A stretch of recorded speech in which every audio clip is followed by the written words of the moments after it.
I'm Ethan Taylor, and you're watching Hawk Talk. If you like what you saw, that intro was only a small portion of all the amazing things we get to do here in video production. If you'd still like to join, Video 1 is available for all grades and the start to releasing your creativity. All you have to do is talk to your counselor. Speaking of creativity, have you ever been to Europe? Yeah, why? Well, they have so much beautiful art there. I'd love to know more about it. You know they have a class for that here, right? Today, we got the opportunity to speak with Mrs. Zapparoli and her TA about AP Art History and all the benefits it offers students. My name is Ms. Zapparoli, and I teach AP Art History. I'm Abby Watson, and I'm the TA of AP Art History class. The class is very unique in that it is history with images. So students get to learn about how to research, write about art, talk about it, and discuss it, as well as know artists and artworks. A lot of the travel opportunities were to museums, and most of them had artworks that we were actually talking about. So it was really cool to see them up close and personal. It's something that you've dedicated so much time to, learning about everything that goes into making the art, what it's supposed to mean to the artist, what it's supposed to mean to the viewer, and seeing it in person and being able to experience that is really amazing. AP Art History, it is an introductory course. There are no prerequisites, and it does cover, depending on the university or college, it covers a 2-semester introductory college course. Some of the notable works that we go over are Stonehenge, the Colosseum, and the Great Wave, just to name a few, and we study over 250 artworks. It's a very good way to understand the human expression and how different people, are able to show themselves and everything that they, have worked for in just artwork. Another thing that we do is a trip abroad. So last summer I took students to France, a group of 13, and we were able to go to the Louvre and see a bunch of artworks that they learned about in the course. I don't know what I'm going to do it next, but it is an opportunity whether you are in the class on the year that we take the trip or you've taken the class, then you're able to go on the next trip abroad whenever that happens. It's a great class for students who love history. It's just a different way about learning history, who love art, but not necessarily wants to take full-on art class. And even if you're not going to college, it is a great experience. And it kind of just opens your eyes on a different way of learning about art and the art world, artists, and things like that. I can't imagine the amount of talent it takes to create something like that. You know what else took an immense amount of talent? The Faculty Follies event last week. That's right. I love the piano. Yeah, awesome. Faculty Follies is an annual event where teachers put on a talent show for Dorado students to raise money for senior scholarships. To reflect on this event, we spoke to Mrs. Wolf and Senior Schmeek to get some insight on the preparation and behind the scenes. Faculty Follies originated over 15 years ago. There was a group of us teachers that thought it would be a cool idea to do some sort of a performance to raise money for senior scholarships. What started out as a sold-out play in the Gay Jones Theater quickly became an annual variety show put on the Performing Arts Center. Teachers put their blood, sweat, and tears into practicing for Faculty Follies. They give up their lunches, they practice before school, after school. Meeting weekly and then daily as it gets closer to Follies. There's a lot of rehearsals, a lot of planning. After weeks of rigorous practice, the staff takes on the stage, ready to perform for the best night of the Hawk year. When it comes to students showing up to support their teachers in the audience, that inevitably creates a stronger bond between staff and students. I've spoken to teachers in other districts, and they have nothing like this kind of event. Every year, teachers blow us away with some unique talent that we never knew they had.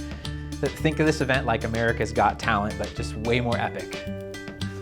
I don't think you will find any other school that does something like this to the extent that we do it. It is a love letter to our student body, and I get that feeling from the audience every year that every student that comes has a wonderful time and leaves happier than when they showed up.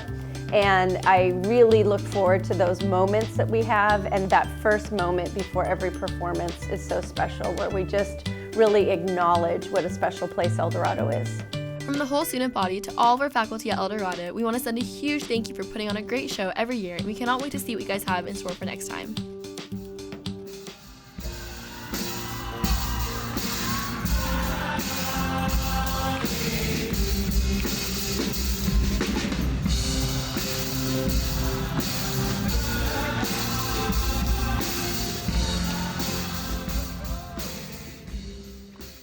I have so much respect for these teachers. It takes so much athleticism to perform a dance for 3 minutes straight.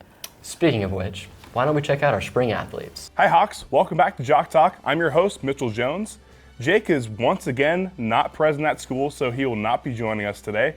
Here are our latest sports scores for our spring sports teams. Boys lacrosse won their game on Wednesday against Esperanza 15-3 to improve their season record to 6-2. Baseball shut down Brea in their last game last Friday with a 3-0 score to move their overall record to 4-3. They play Canyon today and lost out tomorrow. Boys tennis beat Yorba Linda on Tuesday 10-8 to even up their season record at 3-3. The boys play El Medina next week on Tuesday, March 12th. Softball lost to El Medina on Tuesday 7-3. The girls are now 6-5 overall and entered the week ranked 22nd in Orange County.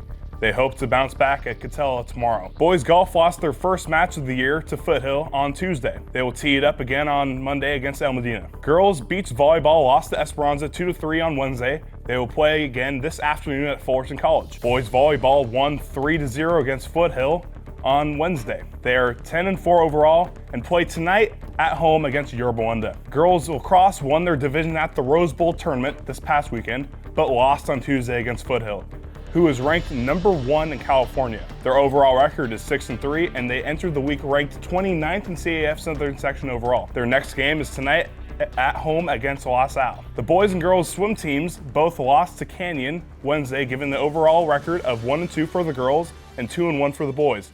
Their next game is against El Medina on March 19th.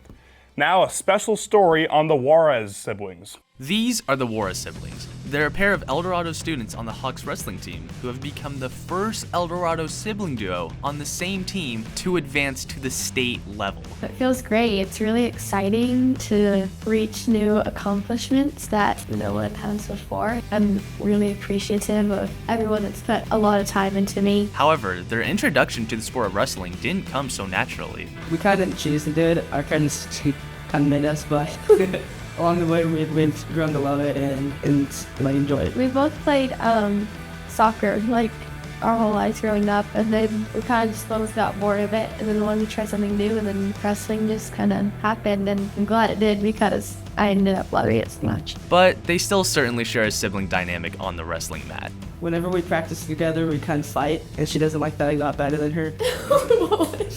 So yeah, as siblings, I think it's a really cool experience that we got to have together. I think it made us closer as siblings. Like usually at home, like we don't fight anymore because we get all that out like other wrestling mat. So yeah, it's a really cool experience that we got to share together, and I'm excited to see what he does for the rest of his high school career. Is there any way that you think like your sibling bond has like made you like perform any better?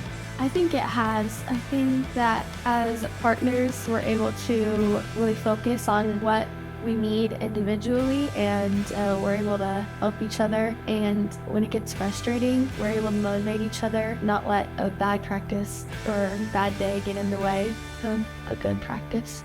Special thanks to Lola and Deacon Juarez for their time, and make sure to congratulate them on their accomplishments whenever you guys get to see them on campus. It feels like it's been so long since we've anchored. Well, it's time for our favorite part where we get to see you guys on screen. Extra A's. Hey Hawks, CSF Glass Hearts fundraiser just started this week. It's the perfect gift for Mother's Day, and you can order today in room 704 or 603. The El Dorado Theater begins presenting their show Big Fish tonight, tomorrow, and all next weekend in the Performing Arts Center. Hey Hawks, FAFSA night is on March 18th from 6 to 8 p.m. in the library. Come get help completing the application before the April 2nd deadline. Hey Hawks, Shamrock and Run is on March 17th. Registration is open now if you want to work and earn some service hours. EDHS is hosting the Sadie's Hawk and Dance, and the theme is Hollywood Premiere. Tickets are on sale now for $10 with ASB and $15 without. Prices rise next week, so buy one now. That's all for now, Hawks. Thank you so much for tuning in. Until next time, go Hawks!